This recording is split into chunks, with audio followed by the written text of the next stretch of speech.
Welcome to the Jungian Anthology Podcast, analytical psychology seminars from the C.G. Jung Institute of Chicago. Today's episode is Jung's commentary on the spiritual exercises of St. Ignatius of Loyola, with Thomas Patrick Lavin, Ph.D. This episode is the first session of a 4-part series. Using as a focal point Jung's private notes from his 1939 to 1940 lectures on the spiritual exercises of Ignatius of Loyola, Dr. Thomas Patrick Lavin discusses the role of imaginal work in the quest for spiritual and psychological growth. The spiritual exercises is viewed as an initiation rite in which a Christian form of active imagination is presented. It was recorded in 1988. The series is divided into the following 4 topics: seeing Jung and Ignatius in their historical contexts, active imagination and the Ignatian methods of prayer, the Anima, Christi and the Fundamentum, and finally Ignatius the Psychologist and Jung the Theologian. Thomas Patrick Lavin, Ph.D., is a Zurich-trained Jungian analyst who holds a Ph.D. in clinical psychology and a Ph.D. in theology. He was formerly Chief Clinical Psychologist for the U.S. Army in Europe and is a founding member of the C.G. Jung Institute of Chicago. He is in private practice in Wilmette, Illinois, and consults internationally on typology, spirituality, and addictions. And we'll have links in the show notes for the complete series and for other seminars by Dr. Lavin.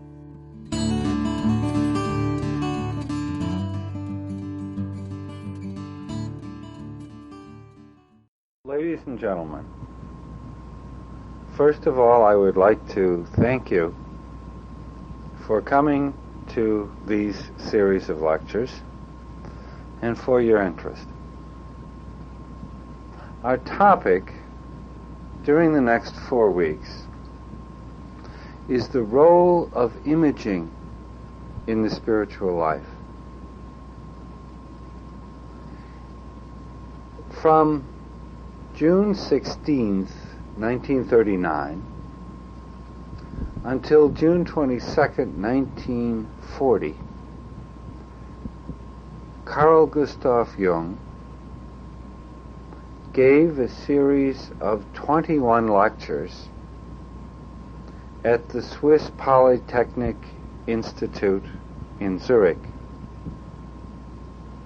It is these lectures of Jung on the Ignatian exercises, or the spiritual exercises of St. Ignatius, that forms the topic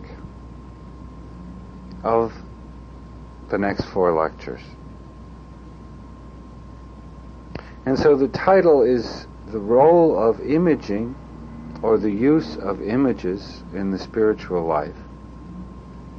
And the subtitle would be Carl Gustav Jung's commentary on the Ignatian exercises. Let me first give you an overview of those things which I would like to share with you during the next 4 weeks. The title of this evening's lecture is Seeing Jung and Ignatius in their historical context. And my question here would be, were Ignatius and Jung both psychotics who turned out all right? In the second lecture, the title is Active Imagination and the Ignatian Methods of Prayer.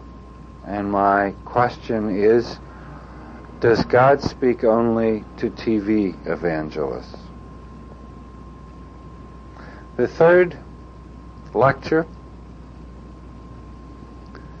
is entitled The Anima, Christi and the Fundamentum, 2 major prayers of Ignatius and understandings of Ignatius in his exercises. So lecture 3 will talk about the Anima Christi and the Fundamentum, or the basic principles. And my question is, are we to become Christ or imitate Christ, or what? And the fourth and final lecture is entitled Ignatius the Psychologist and Jung the Theologian. And in this lecture, there will be some questions that will be put forward regarding the differences between a theological and a psychological attitude towards religious experience. And my question might be phrased for the fourth lecture: why can't the theologians and the psychologists be friends?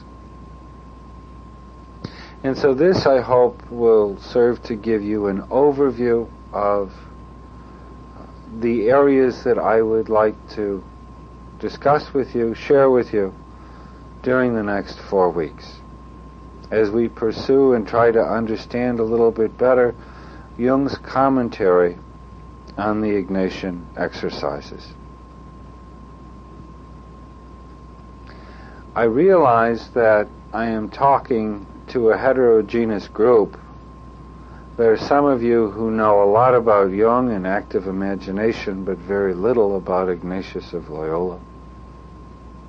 There are others of you that know a lot about Ignatius and the exercises, but not that much about the person, Carl Gustav Jung, and his approach to religious experience, which he calls active imagination.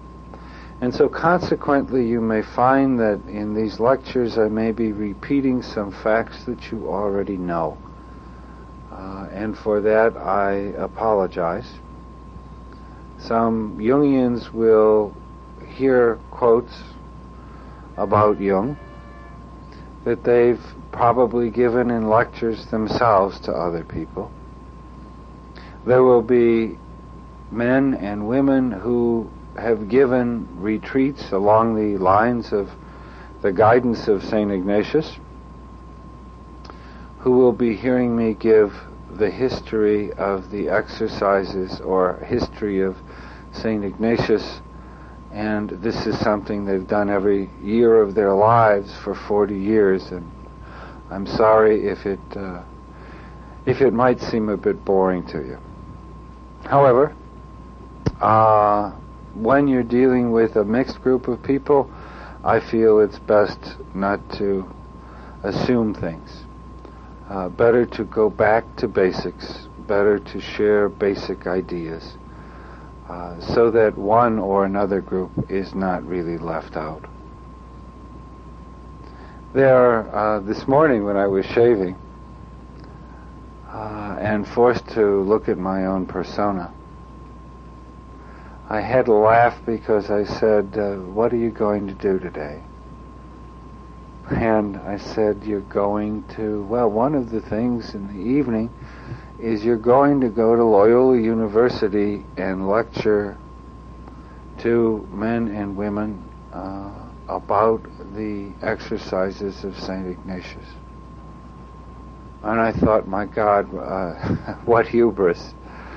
You're going to Loyola to lecture to Jesuits about the psychological aspects of the exercises. And that only, to me, confirms the adage that I made up, that Jungian analysts are people who walk in blithely or blindly to places where angels and drunks fear to tread. But it is with a great deal of gratitude to members of the Society of Jesus that I indeed stand before you to give these lectures. I have been very blessed and graced and pushed by members of the Society of Jesus for the last 30 years. And for the last 30 years, the spiritual exercises of Ignatius have been very important to me.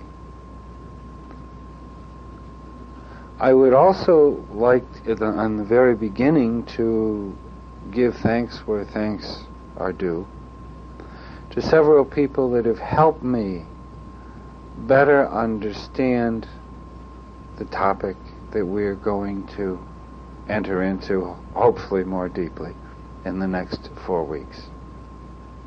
They are people like Marie-Louise von Franz, who helped me understand active imagination.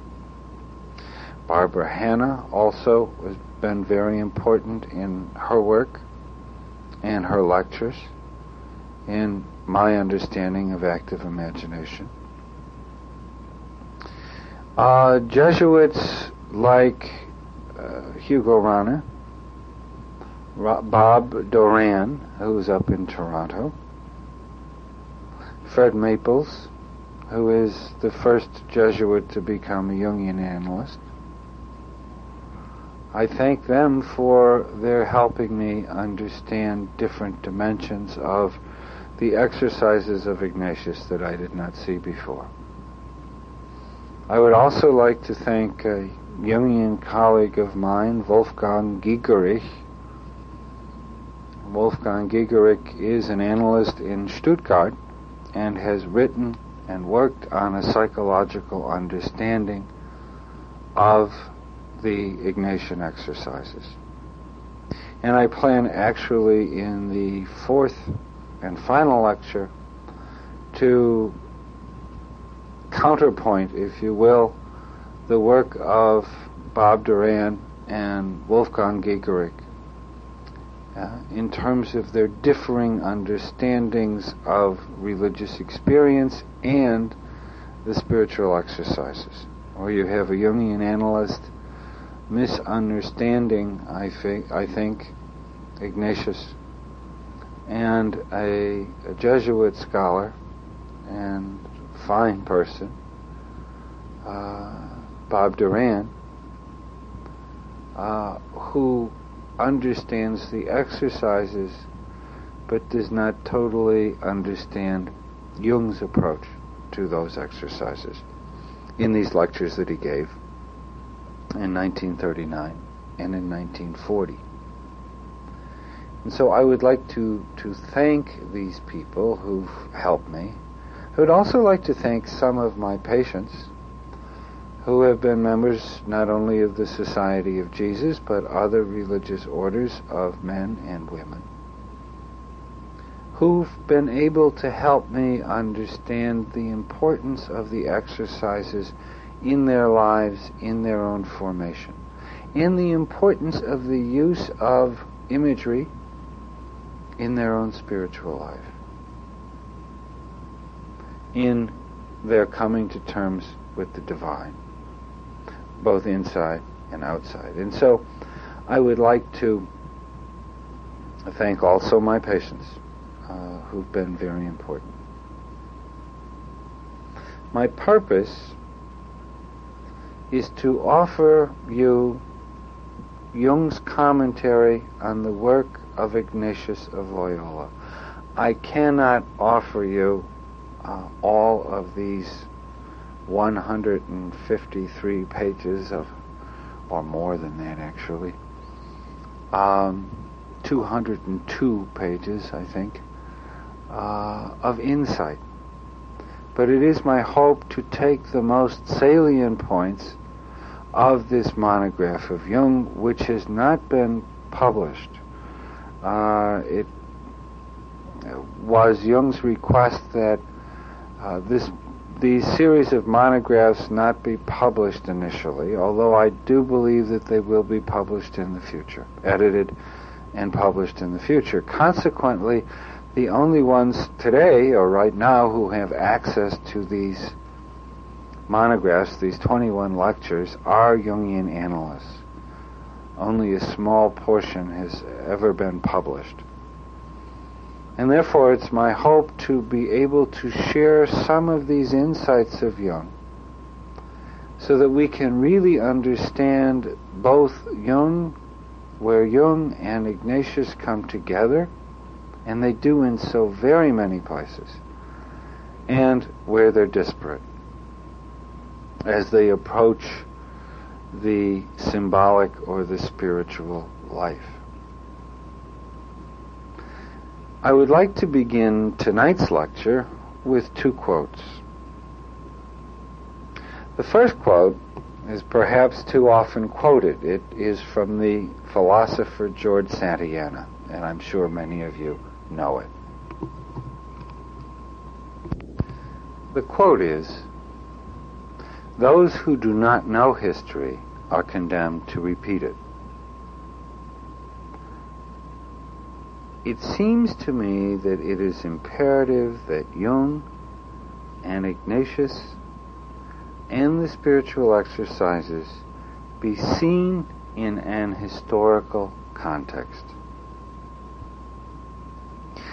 Both Jung and Ignatius did and said things and wrote things which are indefensible in 1988. We just cannot defend some of these statements of Jung and some of these statements of Ignatius in terms of what we know today of in contemporary psychology and contemporary theology. I also think that contemporary psychologists and theologians might find some of the behavior, not only the statements, the written statements, but some of the behaviors of both Jung and Ignatius to be somewhat bizarre. I think people would have difficulty with some of the behavior that Ignatius exhibited at Manresa during the time of his conversion. And there's no question that contemporary psychologists have written about Jung between the years 1912 and 1921, right after his break with Sigmund Freud. They don't really consider some of Jung's playing in the sand and building sandcastles as necessarily the epitome of maturity. A lot of the things that Jung did, and a lot of the things that Ignatius did in their quest for spiritual meaning, might indeed be termed as psychotic by modern theorists. As a matter of fact, it was about almost exactly 20 years ago, I was studying group therapy and group dynamics in Munich under a professor, Erich Klockenhoff. So I was introduced to him, and they said, Professor, Doctor, here is Tom Levin, he's a Jungian. And the man looked at me and went, der Jung. He said, he was the schizophrenic what turned out all right. In spite of that, we became good friends, Klockenhoff and I. And so, consequently, a humorous subtitle to tonight's lecture, or question regarding tonight's lecture, which you find in your syllabus, and that is, were they both psychotics who turned out all right? Because certainly if we look at some of the Manresa experiences, and if we look at some of the experiences of Jung between 1913 and 1921, we see that things were not necessarily in Tao for these gentlemen. Okay? But that's the price that has to be paid when you're dealing with things of the spirit. And so we must see the context of these men and their work, the historical context, if we are not to be frightened by some individual statements or actions of both men. The second quote that I'd like to begin with is a quote from the late Anthony de Mello, who was born in Bombay, was a member of the Society of Jesus, and unfortunately died just within the last year or so. A master of the spiritual life. He wrote in one of his books entitled The Song of the Bird, he has at the very beginning of the book a glossary of 2 words, which I think is absolutely neat. Okay? And the 2 words he defines in the Song of the Bird are theology and mysticism. De Mello defines theology thus: theology is the art of telling stories about the divine, also the art of listening to them.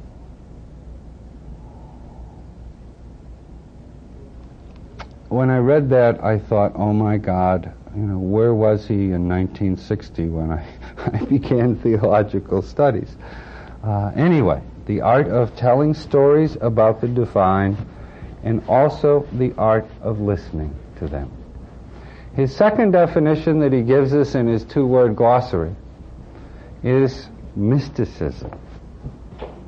And de Mello tells us that mysticism is the art of tasting and feeling in your heart the inner meaning of such stories to the point that they transform you. I'll repeat that again because I think the definition is important and on the money. He says mysticism is the art of tasting and feeling in your heart the inner meaning of such stories to the point that they transform you. If we see both Jung and Ignatius in their historical context, as I hope to do in these lectures, we'll find that Jung was indeed a mystical psychologist and theologian in the de Mello sense of theologian. That being one who has learned the art of telling stories about the divine and one who also has learned the art of listening to these stories. We will also find that Ignatius of Loyola was also a mystical psychologist and theologian. Both were passionately interested in telling and listening to stories of the divine. And both of them had their own lives and the lives of their followers transformed by these religious experiences. Both Jung and Ignatius had religious experiences which gave their lives a new form. And they knew that these experiences were not for themselves alone, but rather needed to be shared in and with a community. Because religious experience is not given for the purpose of ego grandiosity, but rather to serve, as Ignatius wrote and Jung lived, to serve a much larger community. The individuation process, as understood by Jung, is not a journey into narcissism, but rather a necessary step in giving a new form to the cosmos. Jung himself, certainly, if this tape were sent to him, and Jung was called, or he heard of himself being called a theologian, Jung would write me a very nasty letter. Because Jung had a, to use his own term, complex about theology. Being the son of a Swiss Reformed pastor and having 6 uncles who were Swiss Reformed pastors, he had major theological ambivalencies. And often, a friend of mine who met Jung once, he was waiting to come into the room where Jung was, and Jung said, "What should I say to this Goldbrunner? I am not a metaphysician, and I am not a theologian." Methinks Jung hath protested much too much. And it really depends, if you really want to look at Jung. Depends on your definition of theology. And my preference goes with Tony de Mello, certainly. in terms of the meaning of theology. And so, another thing I think also that is important is that both of these men had indeed the knowledge that their work would transform people.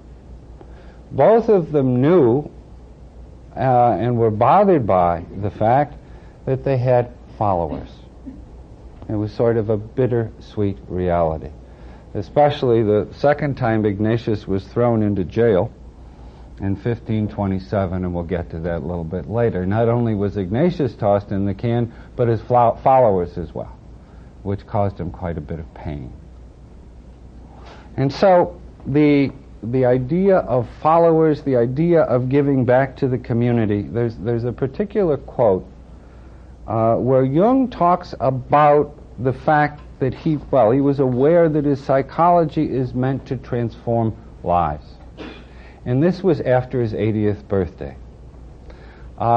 They had 3 parties at the same time for Jung on his 80th birthday. All 3 held high up on a hill at the Grand Older Hotel in Zurich. One was given by the Psychological Club, one was public for the Institute, and then there was a private one. Quoting from Barbara Hanna, and Barbara Hanna's biography of Jung, of all the biographies, I think is the most folksy and down to earth. I think it's excellent. Others are quite good, but she lived with the man, not as much as Tony Wolfe and his wife Emma, but certainly was around quite a bit and really gives you a flavor of Jung. At any rate, she writes that the morning event, which was open to anyone who had attended lectures at the Institute, was on a large scale, so we expected it to be accordingly dismal. But the opposite was true, for it had one of the most meaningful and healing atmospheres I have ever experienced. Jung stayed for an unusually long time and seemed to drag himself unwillingly away. This is the big Institute party.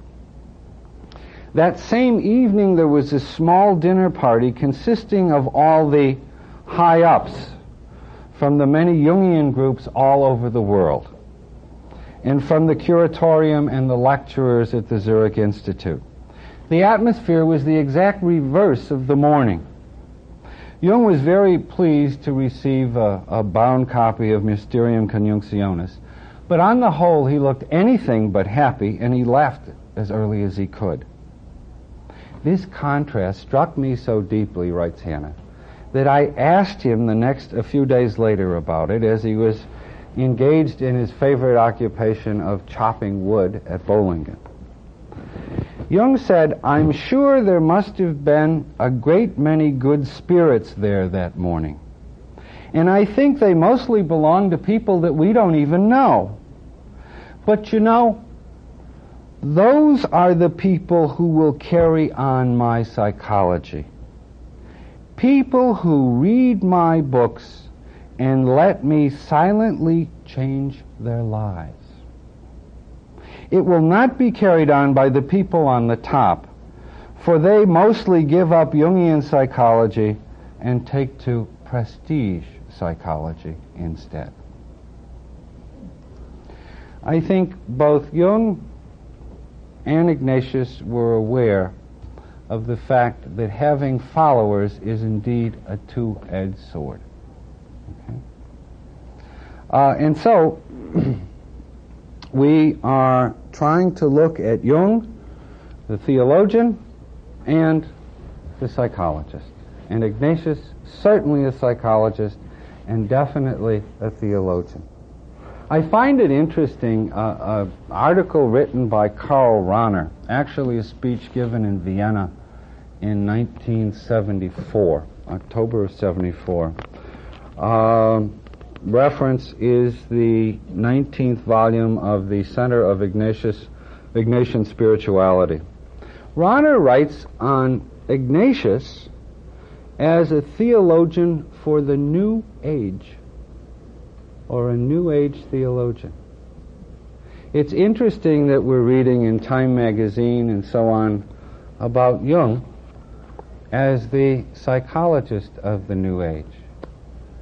And physicists like Fritjof Capra are making distinctions between Jung and Freud and saying that Freud indeed was a Newtonian psychologist, whereas Jung definitely was very Max Planck quantum-oriented, whatever New Age means for woe or for weal. But I find this very interesting that Rahner would begin to see the importance of the exercises for the New Age, for our time.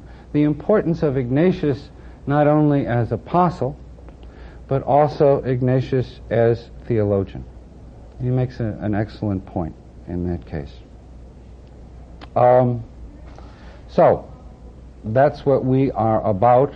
Do all of you have syllabi or syllabuses, as we say in Chicago? 2 don't? 3 don't? Okay. For those that don't, let me see if I... kind of what I've prepared. My question to you right now is there anything that you would like specifically discussed from a Jungian point of view or an Ignatian point of view that I may not have mentioned?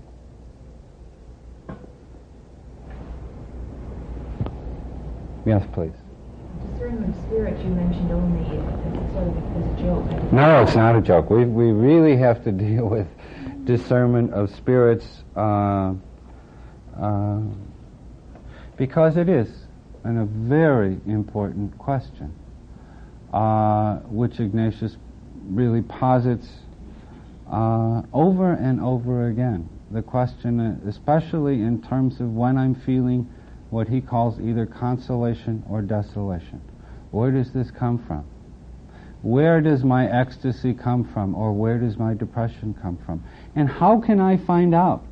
And you know, Ignatius, I think, has a marvelous method, a brilliant psychological method in terms of the discernment of spirits. Okay?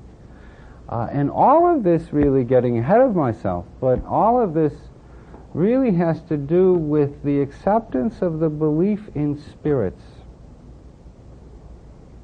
The good spirit and the evil spirit. Okay. But we will get into that, definitely, because it's very important.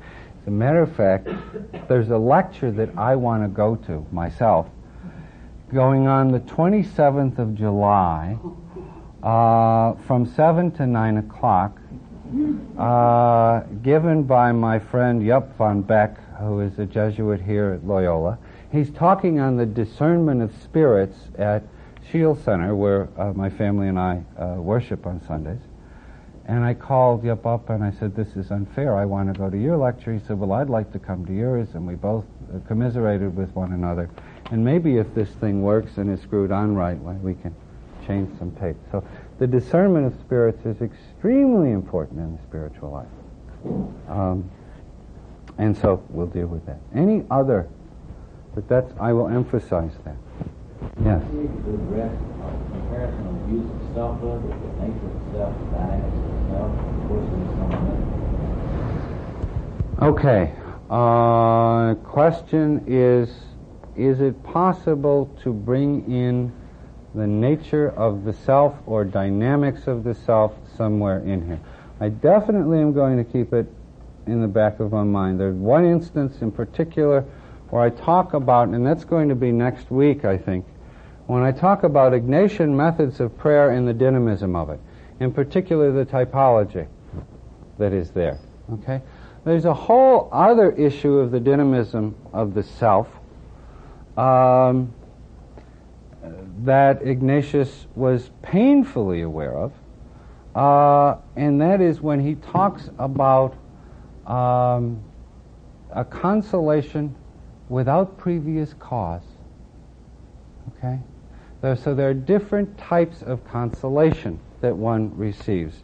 And the consolation without previous cause, from a Jungian point of view, would indeed be a message from the self, or the God within. But this is very important.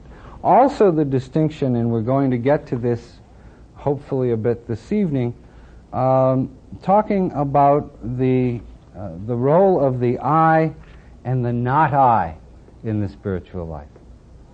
In other words, how do we deal with ego-dystonic reality? Because indeed, once we start to meditate, contemplate, or pray, we come up against, or should come up against, the other, if we're with a capital O.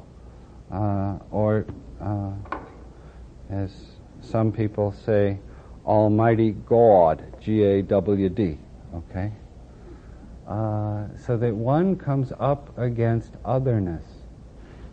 There's your question about discernment of spirits. Other who? Where? From where? You see? And they are indeed related. We have to deal with that. Okay, 2 point. Yes? When you talk about the lecture July 27th, the Psychologist and the Theologian, and I'm interested in the term spirituality and spiritism. Mm-hmm. And will that come into that discussion? In other words, I wonder whether spirituality is something other than both psychology and theology. I think that spirituality is indeed the tertium quid that rises out of both coming together. But Jung called it the symbolic life. In volume 18 of the Collected Works, he has an exquisite monograph, and the whole volume is named after this monograph, and it's called The Symbolic Life. I think that's how he would understand spirituality, and I would see him being against any ism, being a good Swiss, okay? Spiritualism, Catholicism, Protestantism, because he had a phobia with regard to collectives. But we can, if I understand you right, is there something that flows out of the meeting place of psychology and theology that we can call spirituality? And if there is, what is it? Or how can we circumambulate it? How can we walk around it? Okay. Okay. Yes? You said you were going to talk about psychology in terms of Ignatian prayer. I've been debating with myself, I think, for years over psychology when I read either Ignatius and as I'm listening to the other questions regarding myself and other things, it just seems like this is a large issue for me. I wonder if you're going to get into it more than that or not. See if I can. It is a very large issue. And there's been, I think, in the history of many of us, something I lectured on here quite a while ago, I think last year, year before. We're all victims of ecclesiogenic neuroses, in that we were told that there was a way to pray, or a way to, there's our way and the wrong way, and so on. Often enough, there was a thinking function domination, or tyranny, so that feeling function people felt that they didn't measure up enough, or weren't holy enough, or Jesus didn't love them enough, as those who could express it in a syllogism, and even pray in syllogi, or whatever, okay? And so this is a huge area, and the way we approach the ineffable is going to be with our own energy, okay? With what we have. We cannot approach the mystery of the divine in another way. If we do, then we have pseudo-spirituality, because it's not authentic. Just as we have pseudo-Jungians and pseudo-Ignatians, if you will. That people get so caught up in technique and technology that they lose the spirit, or the quest, or what they're about. And one of the things here that is very important is indeed a question of letting the retreatant be where he or she is, and first listening to their energy rather than some of the experiences some of us have had in the past. Okay. For right or for wrong, who knows? Okay. I would just like to mention something very brief and personal. A question I asked as I was writing this and preparing this was, why am I doing this? Why am I talking on the Ignatian exercises? It's not as big as borderline personalities, I'll have you know. You get invited almost anywhere if you can talk about borderline personalities. But why this? I have a little history myself with the exercises. About 30 years ago, I was in a little town in northern Spain on the 31st of July, and the town's name is Aspasia. I think that's properly pronounced. It happens to be right near the Loyola castle. And I was there for the feast day of St. Ignatius. And when I was there, and there was also a wonderful ordination on that day and procession through the streets. I don't know whether I was more interested in watching the procession of the ordinandi or the wonderful senoras and senoritas who were throwing roses on them from the balconies as they were going down the street. And when I was there, I picked up this book called The Spiritual Exercises of St. Ignatius. I figured when in Rome or Aspasia, then do what they do. Louis Poole's translation, which has withstood the test of time. That was 30 years ago. There has never been a year in the past, around 30 years ago, the past 30 years, that I have not gone back to this book in times of, as Ignatius would put it, consolation or desolation. A book that has been very important to me all my life. And I think about this personally.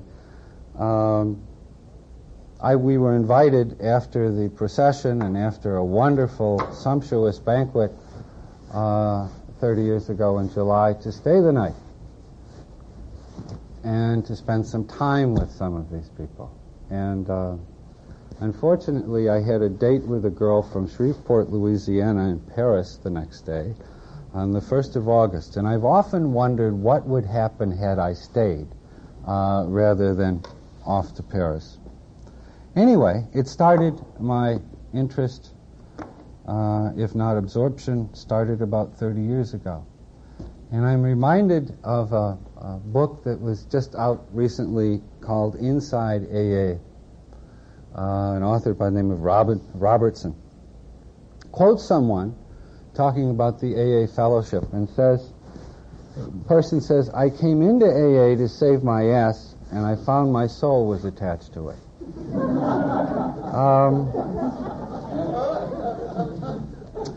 Well, I've had 3 years of undergraduate Jesuit education, and I've had 9 years of graduate education under the kind and loving hands, sometimes not, of the members of the Society of Jesus.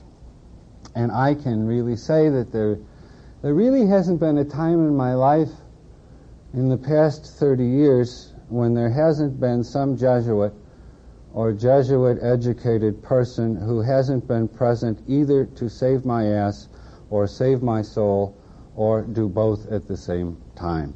And I mean that ass rather academically, both at the University of Innsbruck, which I'm a graduate, and a Jesuit institution, and at St. Mary Lake Seminary at Mundelein, where the Jesuits, at least in my time, were the major teachers. And so this book spiritual exercises has been something that's been with me for quite some time. Now, when I graduated from the university, well, actually from the Jung Institute in 1975, I was informed that one of the things someone could get once you had a diploma was not a free bus ticket on the Zurich bus or tram, but copies of Modern Psychology, or the ETH lectures of Jung. 3 volumes. ETH, the Eidgenössische Technische Hochschule, or the Swiss Polytechnic University. That's where Jung was professor. That's where he talked to engineers and physicists and what have you about the spiritual exercises of Loyola. Okay? That was his audience. Now, these have never been published. These are private, and when I got them, I had to sign that I would never lend them, quote them, so on and so forth. I had my fingers crossed when I signed it. And insofar as I can't write about this yet, I really wanted, I was thrilled when I looked at this for the first time in 75 and said, oh my God, there are 21 lectures that Jung has given about the spiritual exercises. I didn't know that. And I don't know that many did know that.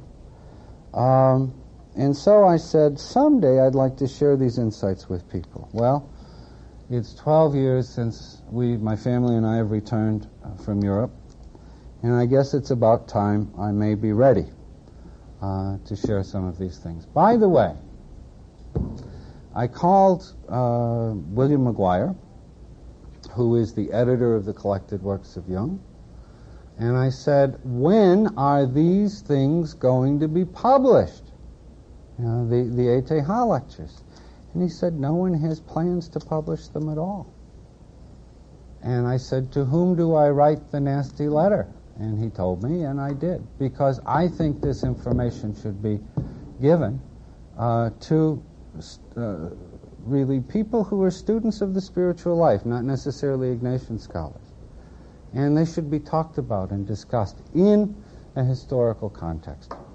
So consequently, because you can't read it yourself, unless under the table, this is one of the reasons for my giving these lectures. Also to share, I think, some very important soul material, and lastly, to show a small token of gratitude to the society who has destined to save me in my life in so many ways. So that's a bit of the personal reason for going into the exercises. We should have a bit of a break for those that need it for about 10 minutes. First, I'd like to talk a bit about actually the topic of this course, the role of imagining in the spiritual life.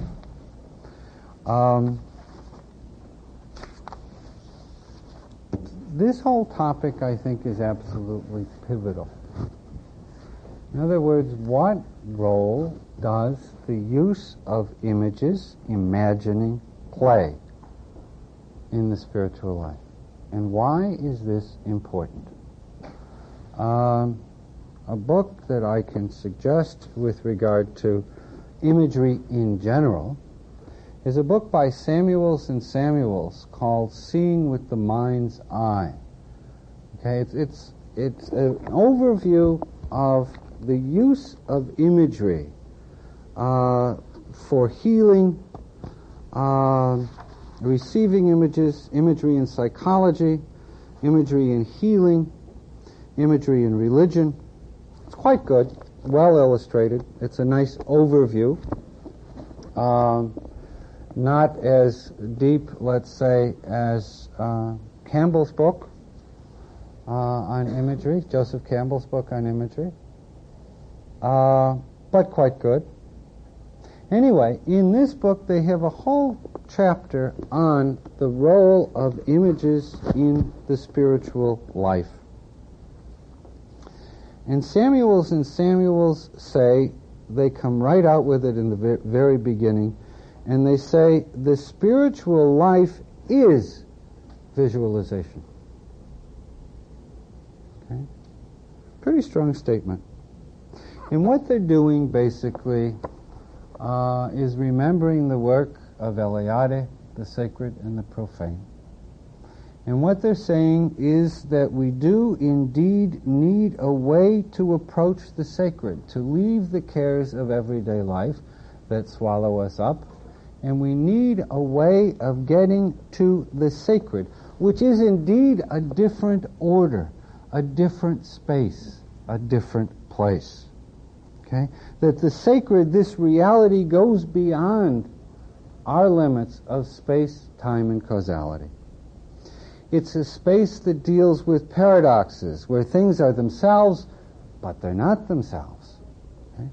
It's a space that deals with the absolute unknowable one, as the Godhead is called in some religions, with eternity, with powers. The sacred viewpoint requires a totally different way of looking at the world than the profane or secular viewpoint. Okay? And so to understand that we are dealing with, in the spiritual life, we're dealing, at least in the beginning, with a way of initiation, a way of coming to terms with the imaginal, a way of coming to terms with the image, with the metaphor, with that aspect of our life. And other authors will talk about the spiritual life in terms of, and here I'm thinking of Campbell, The Inner Reaches of Outer Space, was his last book. The Power of Myth, that some of you saw on PBS, was not really his last book. The culmination of what he wanted to say of a life's work of dealing with mythology, I think you find in The Inner Reaches of Outer Space. And in that book he talks about religion being a metaphor, and metaphor leading to religious experience. I know there are probably 36 Greek scholars in the audience, but for that one person that isn't, the word metaphor coming from metapherein, to help us to bear, literally bear with. Okay? To carry the burden. Okay? And so a metaphorical, a symbolic look at reality helps us to bear with, if not stand over and above, the woe and weal of everyday life. And so in order to do this, there are indeed rites of initiation. One has to be pulled out of the profane, so to speak, and this is what was done in primitive, and is being done in primitive societies. If you read Eliade, the rites and symbols of initiation. Okay, so the first one, second one, rites and symbols of initiation. He tells the story of how young men in Africa and in other places are first frightened, and their mothers frightened, that the initiators come in with bull roars, with whips, lashing and screaming, and go into the tent of the mother and the child and take the neophyte out with screaming and yelling and violence and so on. Okay? One must be ripped out of the mother world, okay, in order to learn the totems and taboos of the tribe. And the mother at that particular time cries a special type of keening that is reserved for death of a relative. Because when that young man comes back across the river, after a year or so of rites of initiation, indeed, the boy will be dead. And the new person, because of the spiritual information, that he has received as a lived experience, not dogma, as a lived experience, will be a transformative thing. A new person, there will be a totally new person sociologically that comes back across the river and comes back into the tribe. And so a rite of initiation is indeed something which is very frightening to all of us, especially those of us who are puer aeterni, our eternal adolescents. We want to stay in some kind of tent, some kind of mother world.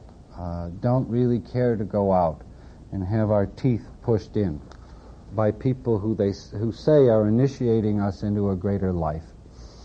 Okay? And this is both for the male and the female. And so, in order to learn to see with new eyes, we have to be initiated. And I would suggest to you that there is indeed an archetype of initiation, archetype being basic human pattern of behavior, that is cross-cultural and trans-temporal, and that the spiritual exercises of Ignatius of Loyola fall right into that pattern, okay, into the archetype of initiation.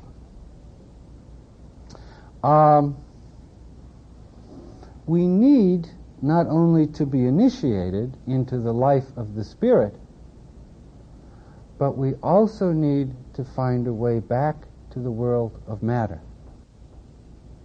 Because they give drugs called, things like Thorazine to people who are really into the world of spirit and spirits. It's a dangerous thing. Okay? As both Jung and Ignatius point out. Okay? The danger of this journey. Okay?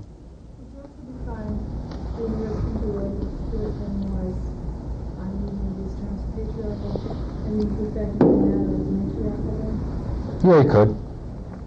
You could. That'd be a whole other series of...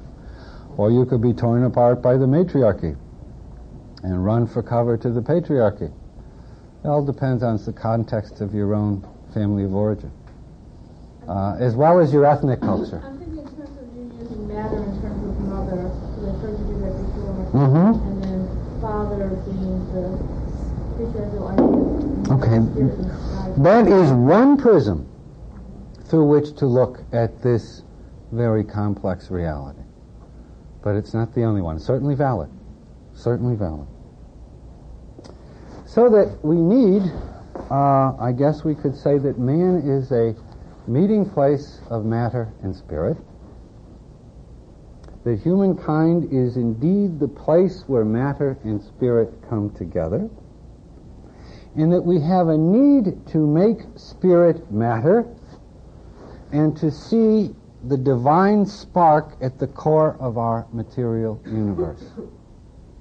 It's a both and. So that we don't get caught in one or another side. Okay? People who live too much a spiritual life live no life. People who are only in the world of matter are equally open to being devoured by it. And so we need a bridge so that we can walk to one side and come back. Okay? This bridge, Jung called the transcendent function. That is that function by which we can recognize symbol, see symbolically, live symbolically. The bridge by which we can travel between matter and spirit and bring them together in our lives. In order to do that, we need images. We need images in order to be able to visualize and to have symbols. Jung said transcendent function, I often refer to it as the transitional function. To go from one situs or one place to another, we need symbol to move. Symbol, as you remember, being defined and distinguished from sign, symbol being the visible manifestation of an unknown reality, as opposed to sign, which is a visible manifestation of a known reality. A stop sign is a visible manifestation of a known reality, or a stoplight. A symbol, on the other hand, will always be mysterious. We will never totally understand what a symbol means in its entirety, because at the very core of the symbol is mystery. Okay? A visible manifestation of an essentially unknown reality. One might even say divine reality. Okay? Symbolein, even from the etymology of the word, to bring together. Analein, to take apart. Okay? We need ways to bring matter and spirit together. We need a bridge. And for this, for the religions of the world, throughout all time, for this we needed rites of initiation in order to accomplish this. This is not limited. Obviously, the symbol and the quest for symbolic understanding and living is not at all the possession or the right of Christianity. As Jung pointed out many times, and others, we find it in the shamans of the world. Okay? The so-called shamanic illness, which is a vocation in a way, what Ignatius would call an election. He talked about the different types of elections. But one of these would be the shamanic way of being initiated. Not totally different from how the Society of Jesus has used the spiritual exercises of St. Ignatius. Indeed. Okay? Another way is the way of the tantric yoga. Okay? Of the use of symbol. Does anyone know what the name tantric means originally? Okay? It means to expand knowledge. Okay? Through the use of visualization. We can see this also, this use of sign and symbol and metaphor, in the spirituality of the Jewish tradition and the Kabbalistic tradition. Okay, starting in Spain in the 1200s, okay, before Ignatius even. Okay, we see this. We can see this also, this use of sign and symbol and metaphor, in the spirituality of the Jewish tradition and the Kabbalistic tradition.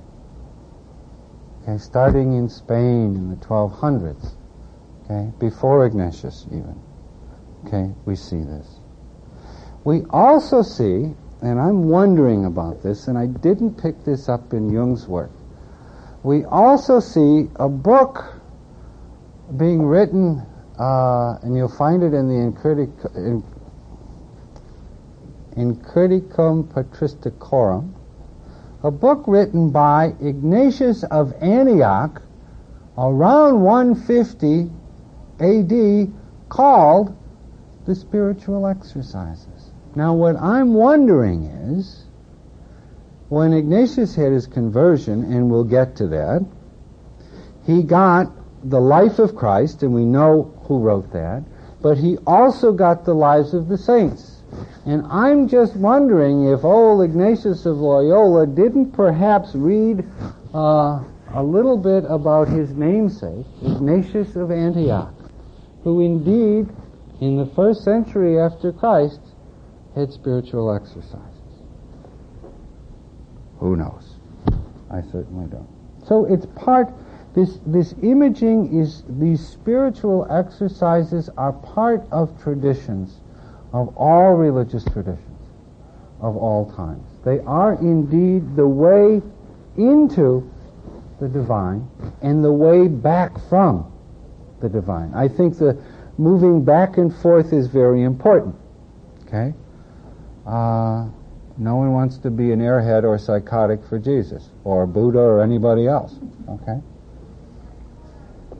The common experience, says Eliade, in Rites and Symbols of Initiation, is that the initiand finds out through these exercises, which involve both body and spirit, that I am more than I.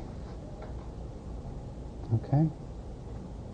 Just as Ignatius at the end of his, towards the end anyway, of his time at Manresa, the time, his year of living like a bum, I guess, hippie for Jesus, I don't know how someone who was uptight Christian would look at that today.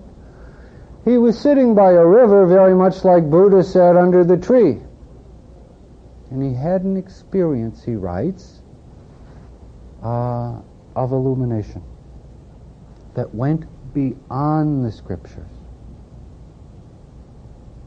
A feeling of complete knowledge. Jung talks about it as a pleroma or fullness feeling. A real gnosis. Okay, that moved beyond pistis or faith, says Jung. Okay. In other words, the not I experience.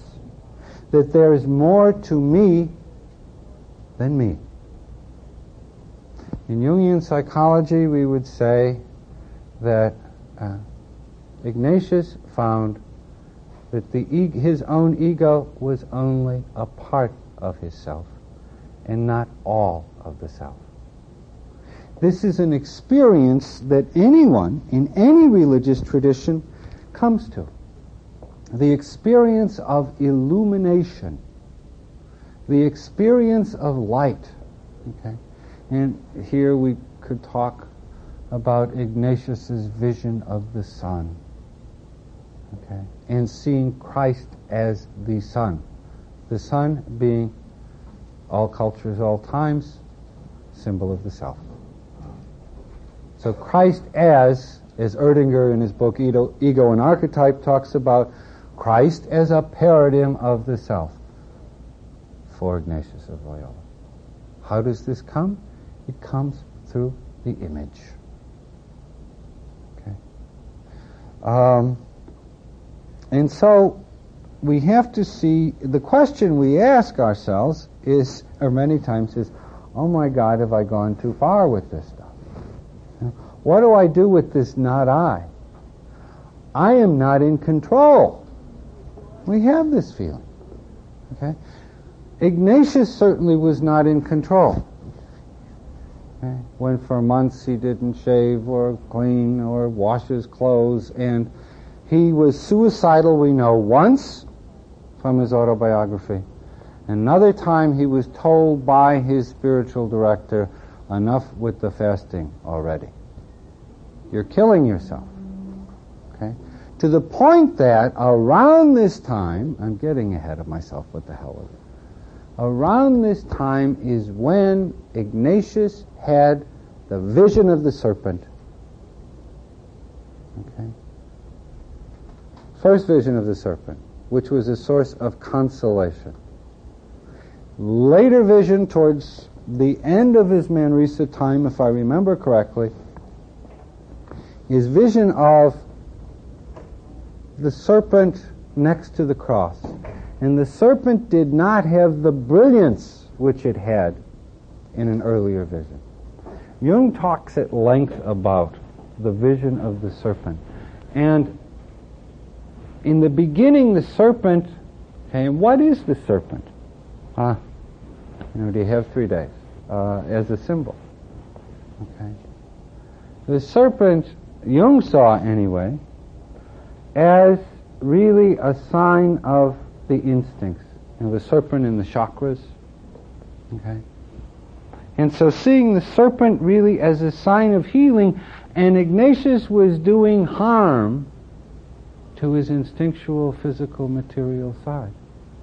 Consequently, a compensatory image of a divine serpent.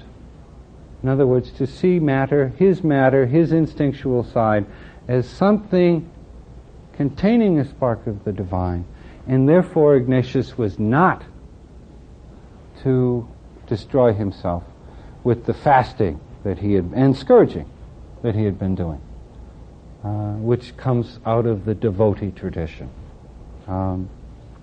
with which Ignatius was familiar. Okay, we still have the flagellistas in New Mexico and in Mexico and in Spain. Okay, this duality where matter has got to be evil and only spirit is good, and so you starve the hell or beat the hell out of matter. But then, with or without a spiritual director, this is interesting, or an analyst, Psyche speaks in a very strong and poignant way and says, no, you may not. You are going against the very path of initiation. So you don't always, who was Jung's analyst? Who is Ignatius's retreat master in the cave at Manresa? The big retreat master, okay? Or the big analyst, if you would. All right.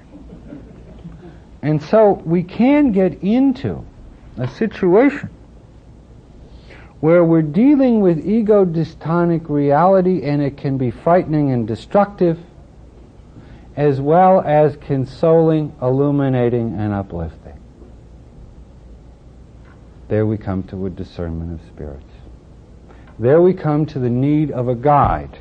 There we come to the need of a community. Okay? At different periods in one's growth. If we think that we can do it alone, that we can deal with the not I, or the self, all by ourselves, we're not really aware of the traditions deep within ourselves and deep within the history of humankind. And so imagery, I would posit, is an extremely important part of the spiritual life. The use of imagery, the use of vision and visions, the experience of spirits, both positive and negative, are found in all cultures. They're found in everyone's quest. And it is not wise to go always alone, nor is it wise to be always directed. In true Jungian fashion, I feel that we need to have a both and, to find our own way in this regard. Which leads us then to what I would call the Asclepian connection.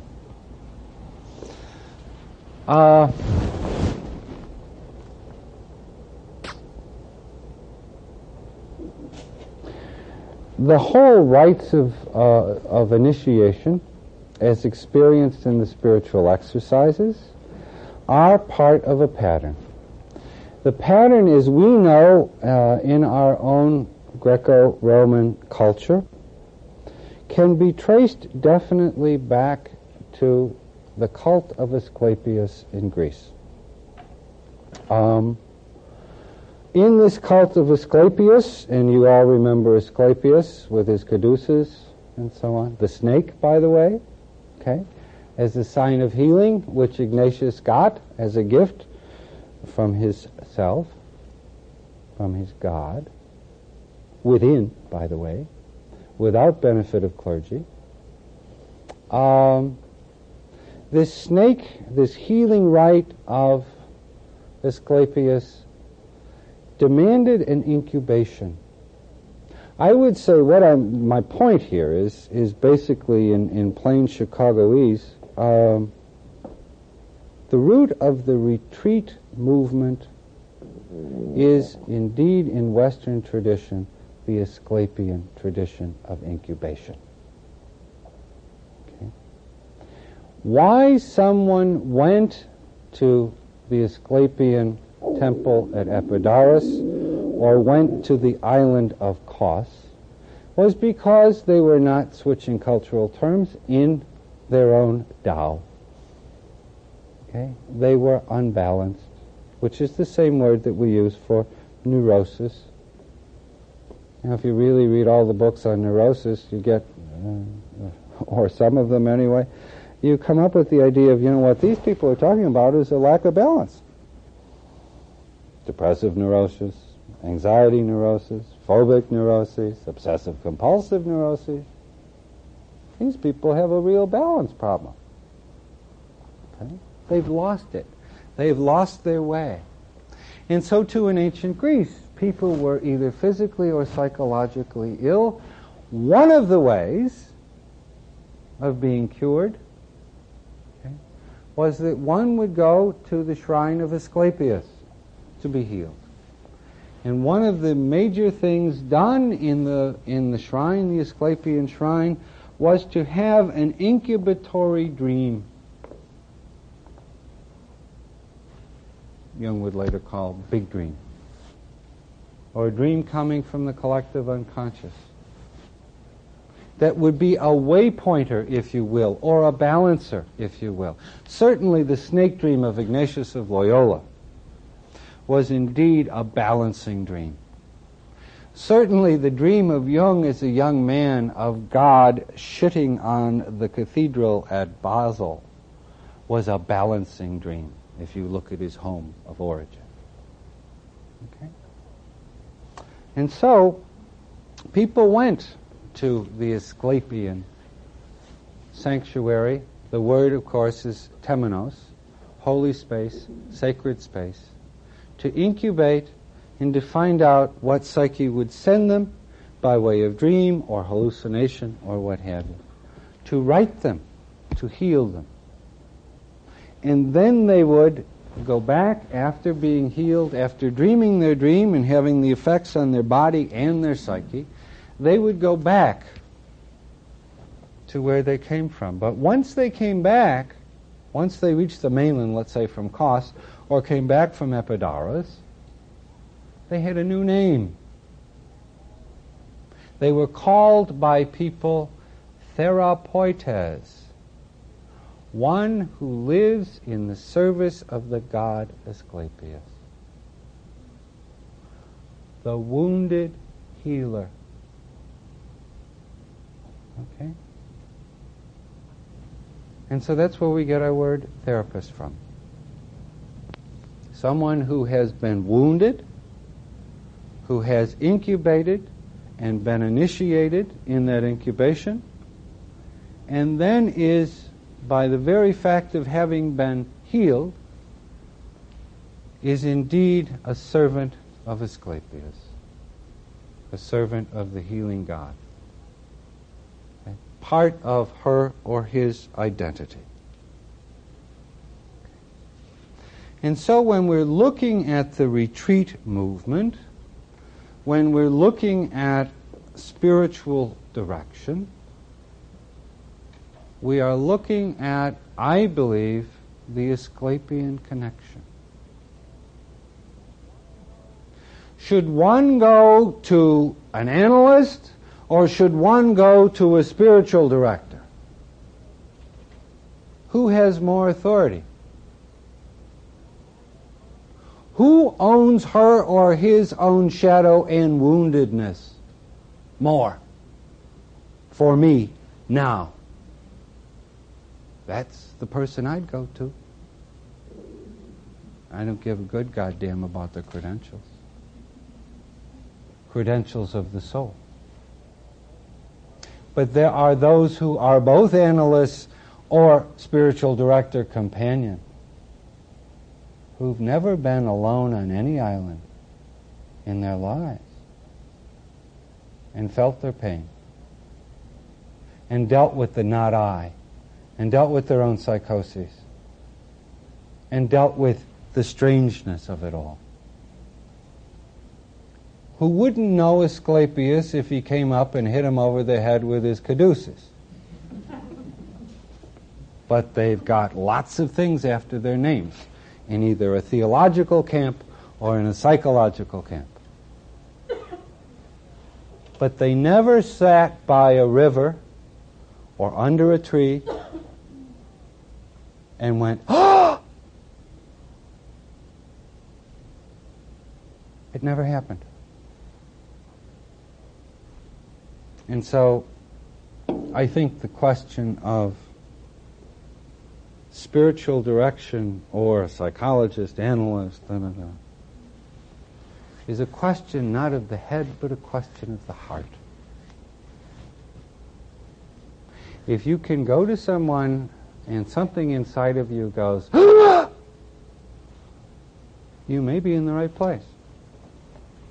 We'll find out after next week's lecture when we talk on the discernment of spirit. That's a cheap shot. It's important for those in retreat work, in spiritual companionship, spiritual guidance, and indeed the way of Jung, to really understand their Asclepian roots. Okay? Reference, sure. It's out of print. Ancient Incubation and Modern Psychotherapy, written by Professor C.A. Meyer. However, the good news is that it's available in German in the title Der Traum als Medizin and will be published in September in English. It'll be called The Dream as Medicine. And C.A. Meyer, M-E-I-E-R, we should have it in September. It'll be published in Switzerland. Goes through the whole Asclepian rites. Tells you about Kos and Epidaurus and the meaning of the word therapist and all of that good stuff. Where you would also find it is in a book by Meyer that is indeed in print, and it's called Soul and Body. There's a chapter in there on the Asclepian mysteries. Old Santa Ana, if you don't know your history, you may be condemned to repeat it. It's important for those of us who are in healing ministries, who consider ourselves servants of more than our egos, or ego grandiosity, to know our roots. And I would suggest to all of us that we should know a bit about the Asclepian connection, or what I call the Asclepian connection. Let me give you a historical context for the Ignatian exercises. So all of the Jesuits can fall asleep or whatever, okay? Or those who know the exercises even better than the Jesuits.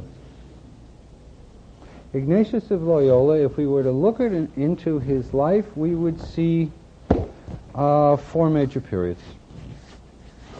5. Count youth. What the hell? First 15 years had to meant something, okay? Then we've got youth, first 15 years. Next 15 years, he's in the military, okay? Next 13 years, he's studying, okay? The next part of his life, and final part of his life after his studies, and actually after his ordination, he was ordained at age 46 on June the 24th, 1537, would be I guess could be called by some authors the apostolic years. Okay? Born in 1491, the next neat thing that happened was he became a page to a relative in a court of Castile in 1506. By the time he was 25, he graduated, became a knight, real one, horse and all that stuff. Okay? Fought battles even. Sent on diplomatic missions, was he? Yes, he was. A regular General Haig in the making. Okay? Except he was to be soldier diplomat, and that was his path and that was his course. You do your pageship, you do your knightship, and then you make it big time. Okay?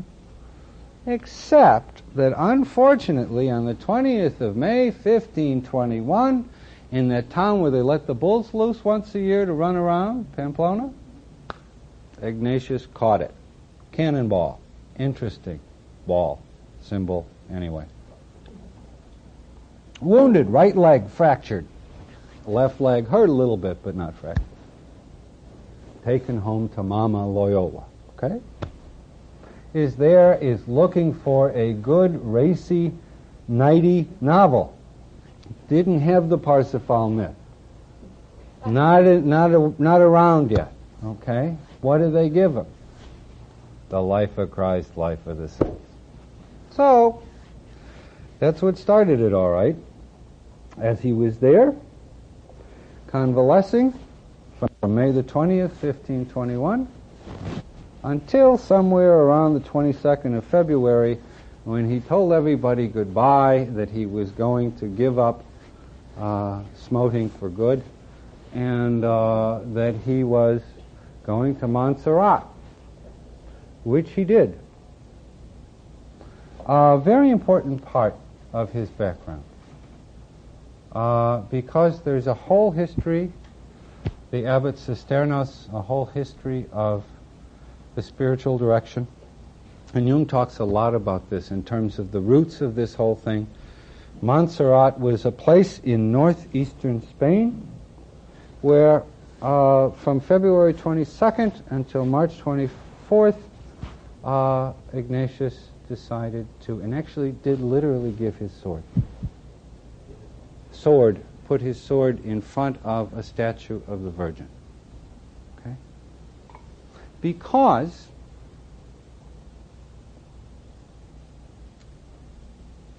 he decided that he could be as much a knight and as gallant, this is Jung, fighting his inner enemies as he was in fighting outer enemies. That's part of the conversion experience as Jung sees it. Okay?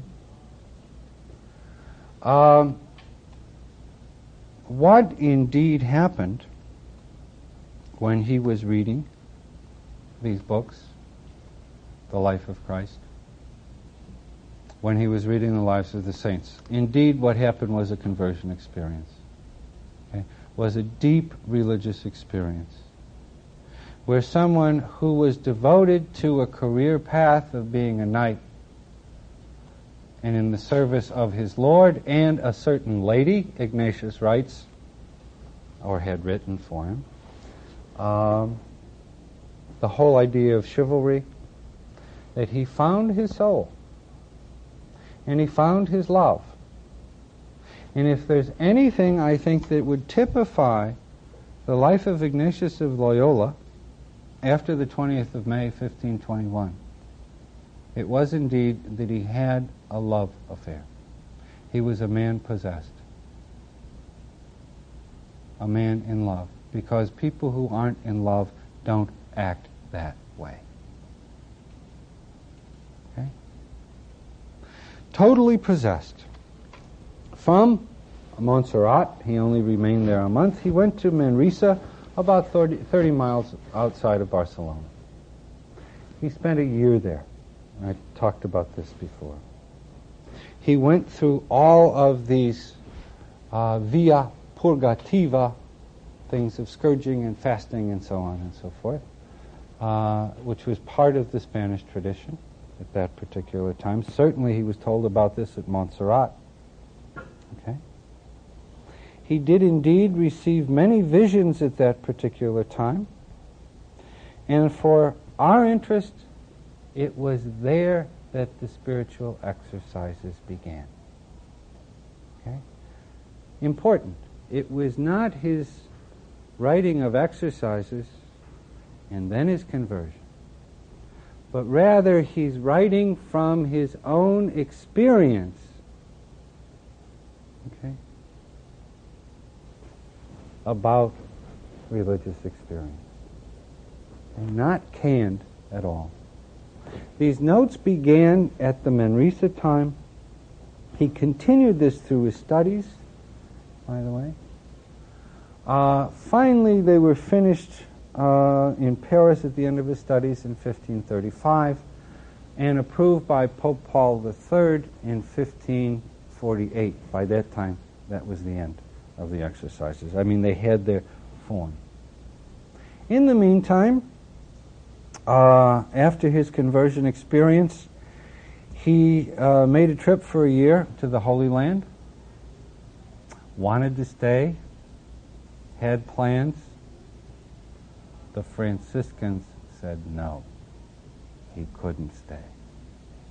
As Franciscans have said no to Jesuits in other parts of the world, to the detriment of the Church, by and large, but that's one Jesuit brainwashed person's opinion. From there he goes to Barcelona.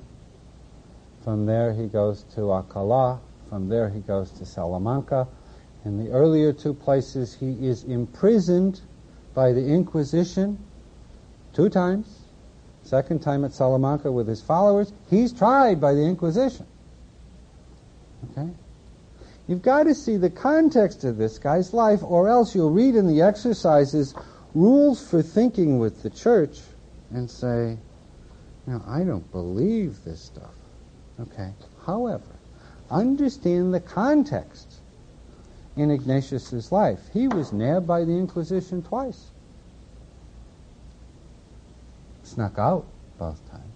Okay. Finally decided he went to Paris, studied theology, took little begging trips to get money as Jesuits do from time to time. Ignatius went to England, went up to Holland from Paris for a little while, came down, which is interesting. Spent 8 years in Paris, from 1528 to 1535. Did indeed receive his M.A. From the University of Paris. He went to Italy. He's 46 years old. He's finally ordained on June 24th, 1537. He had followers in all of these universities. He also began a group of followers with whom he shared his exercises, okay, in Paris during his 8 years in Paris. By the way, it's also important to realize that several times Ignatius shared the experience with women. I know it's hard to believe, but it is true. Okay? It's very interesting, Ignatius on women. I'd love to have Ignatius here today on the place of women in the Church. No question do I have that he would be for ordination of women, if not bishoping and popacing and all of that stuff. Given his decision on whether there should be a female order of Jesuits, he said, no, women should govern women. Men should not govern women. Very interesting. Read the autobiography. He died at age 65 on the 31st of July, his feast day, in 1555. He had asked not to be director, Father General of his order when he was in ill health, but he was told to hang on, which he did until his death. Okay. A man of compassion and a man of passion. He was born and died a Basque. Okay? A red-headed Basque at that. They say he had a tinge of red in his fiery Basque hair, and all of his 5 feet 2 inches were very powerful because they had been illumined. Okay? He was a man in love. A man who, I think, knew the stories from his own personal experience of the divine, listened to stories of the divine in others, and let them transform him. A mystic. Many years later,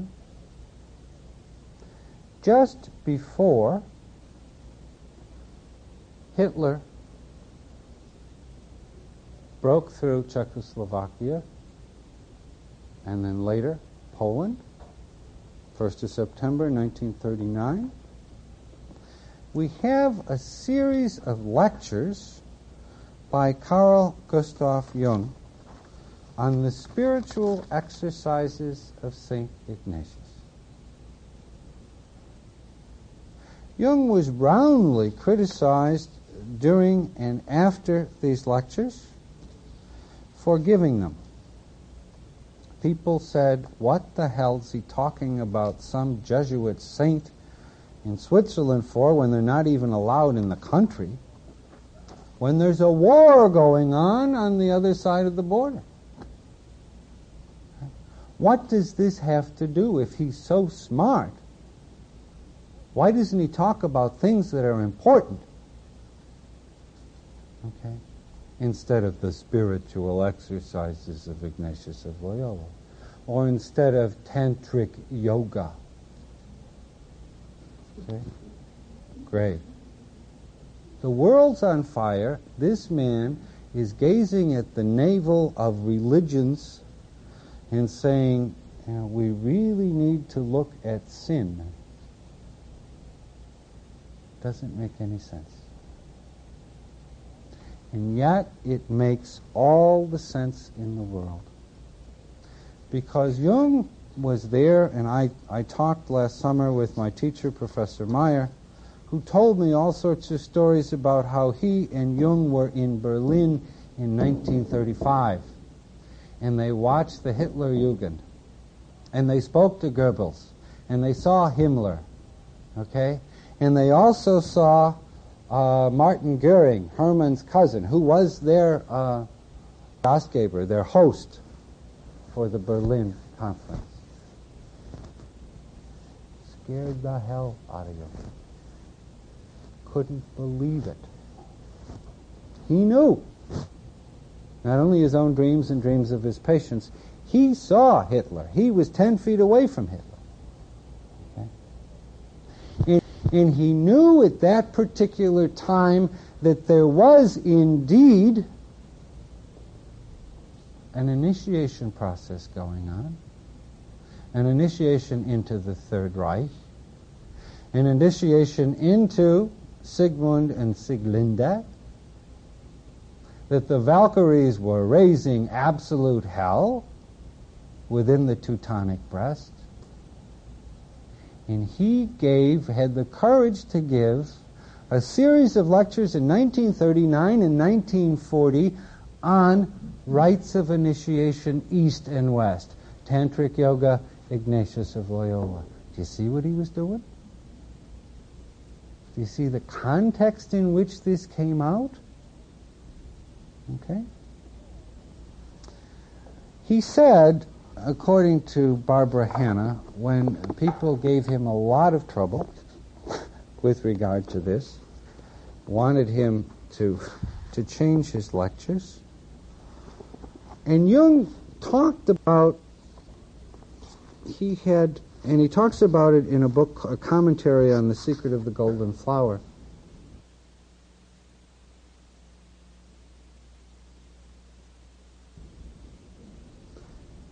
Jung made this comment. He said, Ignatius has said there is really only one mortal sin, which consists in placing the goal in the creature instead of in God. Okay? And for the man who stands in mortal sin, there is no God, no heaven, no salvation.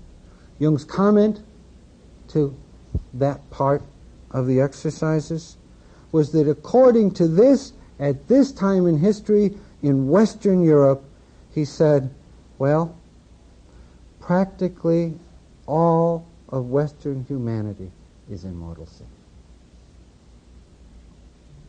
Seen, as we see it later, as an alteration of fundamental option. And he saw this beginning to grow. Consequently, he had a need and he had a passion as much as Ignatius had a need and a passion to share the view to those who were hurting in the valley from the mountain, that one could indeed come to terms with religious experience. One could indeed join God and man, matter, spirit. One could indeed build a bridge, and there was a way. There was a way in the east and there was a way in the west. That we could indeed find a way. The way he called was the path of individuation. When one is on the path of individuation, the first thing we have to deal with is shadow. Okay? Darkness, evil. All religious traditions. Okay? It's like you can't avoid it, shouldn't avoid it. You're irresponsible if you do it. Why, asked Jung, why does Ignatius spend the whole beginning of the exercises the first week on sin? Isn't it a little top-heavy, you might say, to all this sin business right in the beginning of the first week? Why does he do that? Why do they do that? And Jung gives an answer to that in his 13th lecture. He talks about, and I won't read it to you, but he talks about the necessity of dealing with one's shadow as the first step on the road to illumination. Okay? It's like, I can make a Jungian comparison, it's like someone who is a Jungian groupie comes into an analytical relationship and wants to talk about Mysterium Conjunctionis, or Ion. Right? Doesn't want to deal with the shadow. Doesn't want to deal with their negative sides. Okay? Doesn't want to deal with negative dreams. Wants to talk about the meaning of the symbol of, the great Puba someplace or other. And uniting, and Jung this and Jung that. Bullshit! And if it's allowed by a director or whomever, you start with the shadow. You start with sin. Uncomfortable. Icky. Shouldn't be done. Got to be done. Or whoever's doing it is irresponsible.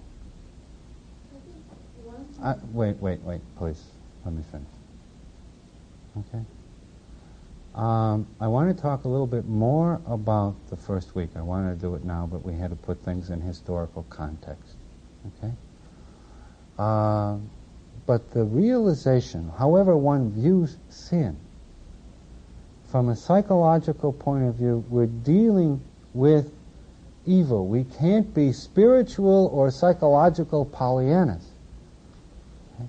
We have to deal with the presence of evil within and without as a material and metaphorical reality. Satan, Lucifer, the three sins that Ignatius talks about. Okay, in the first week. Okay, the sin of Lucifer. Of he who carried the light, or those of us who would be Lucifers and illumine others as well as ourselves. The sin of Adam, and then our own sins. Psychological terminology, the fundamentum for enlightenment is first dealing with the shadow. And any director or therapist, in the Asclepian sense of that term, who doesn't have the courage to deal with their own shadow or the shadows of people coming for help, better get the hell out of the business. We have enough charlatans around. Here's where Ignatius and Jung parallel one another. We begin not with the light, but with the darkness. We feel it, we taste it, we smell it, okay, as in the Ignatian meditations on hell. And we are aware of the hell of a life we live. We do not start grasping for the light. Major failure in direction in many fields. Therefore, the importance of this, and this is what Jung says in his commentary. Okay? We find it in the yoga tradition, we find it in the shamanic tradition, we find it in the Kabbalistic tradition. We could go on and on. Okay? We may not dismiss the shadow, because if we do, okay, we're inviting the shadow to attack us from the back, as we see in the love of many religious functionaries, not just Tammy and Jimmy. Okay? So So that's it for now. I will entertain questions for it's 9:09 till 9:15. Those of you who have to go, please feel free to do so. I won't be long. Yes. How do you deal with that issue? I deal with a lot of New Age people, and they deal with the light first. And I would say, in my experience, they deal with the shadow after they've given the people courage and a belief in the light. So in that sense, I would disagree with you. Because having had experience like people with Course in Miracles, they don't... But do they? Do the Course in Miracles people do that? Oh yes, they use projection. They say, what you see in the other person is in you. I'm Thomas, remember? I've run into these people. It's in you. You know. I lived with them. They would say, if you see a witch in that person, it's in you. Well, If you see Christ in them, it's in you. Everything is projection to them. yeah, I know. That's a problem. That can become a problem. You better betcha. Better bet your soul. Yeah. Yeah. I agree. Yeah. I see that in them when I live with them, yeah. But I'm also aware that they take a really look at their own shadow and recognizing that they will confront you and say, I think that's a projection within you. The problem they do that I really see what's been doing with that is people can misuse projection. That's the monstrous side of the word projection. I can say, that's your projection, it's not in me. Sure. I agree with you on that. But I think their egos are so weak, they have to go to the light first and then start dealing with their shadow. And I see a lot of success in that as well. So I think we have to be careful that if I've often experienced spiritual directors that want to deal with their shadow, they haven't dealt with their own. They sure as hell want to project it onto you. And they want to deal with that sin in you. Sure. So that you're ugly and they're holier than Spiritual voyeurism. Yeah. Right. Yeah. They're holier than thou and you've got the sin. Right. So I think that can be just as demonic. True. There's crap all over the place, isn't there? Yeah, and we all, You can't really deal with the shadow until you detach yourself from the projection. Otherwise, you're always going to color the dealing with shadow material through some feeling from the complex. You'll bend it to be acceptable rather than seeing it for what it is and then having to accept it. Okay. I can see that. There can be a lot of obsequious mea culpa in, can't there? Yeah, it's not. Sure. Also, it's not so much the process has to overlap, especially in dealing with shadow material, because it is so deeply colored with how complex it is, how one experiences it, whether one experiences that as a puer, as a divine child, through a foggy glass, or whether one experiences it as an adult. Where that complex has got to be broken down. Yep. Yes. For Ignatius, you deal with sin always in the relationship. It's always before Christ on the cross. And the mystery of love. Excellent point. And that's excellent crucial. point. Yeah. You don't turn and look at your own guilty. Yeah. Yes. Excellent. Yeah. That's what allows you to enter into the sinfulness. Okay. It's because you know the mystery of being loved as a sin. Yes. Excellent point. The point is, it's not done. This whole question of dealing with the shadow, that it's not done in a vacuum. Okay? That there is a whole teleology, a whole purpose, a whole directedness. It's not psychological or spiritual masochism, but rather we're dealing with our own shadow as we look or gaze at our understanding of an image of the self. In the case of Ignatius and the Christian, Christ on the cross. Christ loving. And it is to that hero that we express our lack of being hero and heroine. And loving you with the shadow. In spite of the shadow. With. Yeah. Yep. Not in spite. Oh, oh, Felix culpa, as we used to say in that old language on Good Friday. Okay? that there's a whole dimension of the shadow. If you look into, and we can't go into this much, but Coyote was this kind of trickster shadow figure. And in many Indian myths, Coyote is killed for some of the stuff that he does, and he's absolutely heinous. But then the sky gods say, no. We have to make Coyote alive again.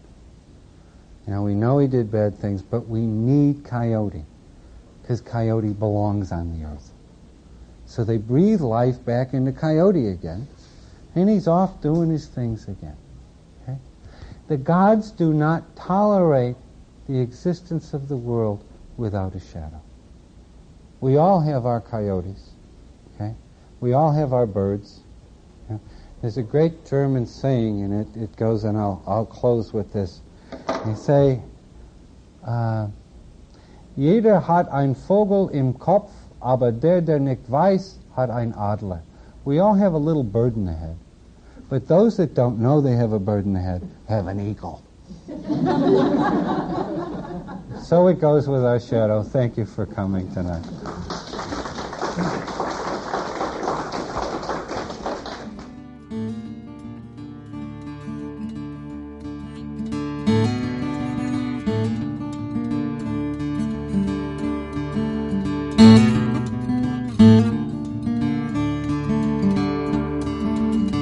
This podcast is distributed under a Creative Commons Attribution, Non-Commercial, No Derivatives license.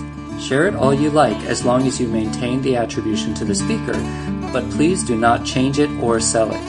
If you like this episode, tell your friends about us or leave us a review on iTunes. For more information about classes, training programs, videos, audio, this podcast, or to find a Jungian analyst near you, visit our website, www.jungchicago.org.